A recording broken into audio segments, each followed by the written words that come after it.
Hello and welcome to Liam's Lyceum. I'm your host, Liam, aka Himbar, and today I have another Poetry Thursday video for you.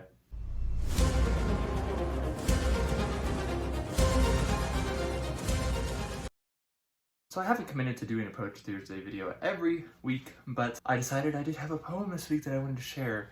I've been thinking a little bit about Wheel of Time lately since the TV show is coming out soon from Amazon, and I wanted to share one of my favorite things from Wheel of Time, and that is a poem that shows up at the very back, very end of the Crossroads of Twilight, which is book 10 in the Wheel of Time. Now, this is my least favorite book in the series. I'm pretty sure people who finish it would probably say it's the weakest. I could say a lot of bad things about this book. I did not enjoy this book at all, really. I have mixed feelings about Wheel of Time as a whole anyhow, but I really enjoyed the poem that is shared at the back here. It's only 4 lines. I just wanted to share it real quick, talk about it for a second. But I mostly just want to know what you think, any thoughts that it evoked, or what you think the meaning of it is. Because I don't want to go on to a whole discussion, because I feel like I could sit here and talk about it for 30 minutes, but there's not really any point to that, I feel like, because I feel like most discussion should be had in the comments if you really want to discuss it at all. Because I'm sure if I talked about it for 30 minutes, you probably wouldn't watch it anyways. So anyways, I'm going to read this poem. It does not have a title. It does actually have a note here. It says, anonymous fragment of a poem believed written near the end of the previous age, known by some as the Third Age, sometimes attributed to the Dragon Reborn. So it makes it sound like it's from after the book series takes place, because when the book series ends, that's the end of the age. This makes it sound like they're trying to attribute it to the Dragon Reborn, who I will not spoil who that is, though it is revealed in the first couple books of Wheel of Time, but if you have not read those, I won't spoil it for you. Now, if that's the case, I don't actually know. Anyways, I'm going to read this real quick for you. We rode on the winds of the rising storm. We ran to the sounds of the thunder.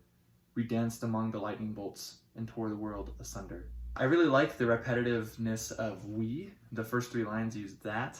It does sound like to me that, it flows very, very well. Honestly, this is awesome. When I first read that, it gave me chills, which is great because the whole rest of the book was disappointing.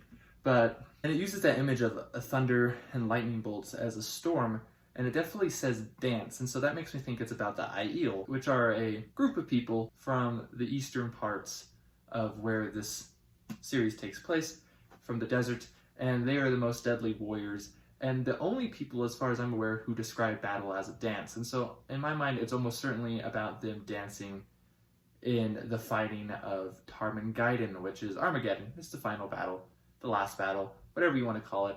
It's when the Dragon Reborn, the champion of light and the creator, faces off the Dark One.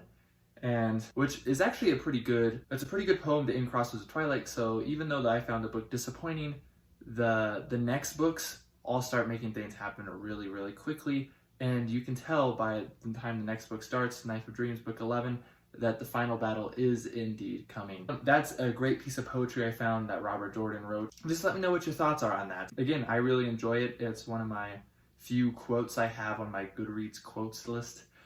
And anyways, yep, that poem, I guess we could call it We Rode on the Winds of the Rising Storm if we wanted. It might have another name unofficially. I'm not exactly sure at this point what I'm going to title this video.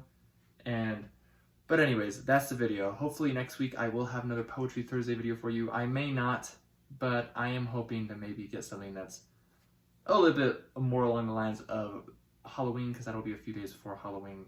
So anyways, it's been Liam with Liam's Lyceum. I'll catch you next time.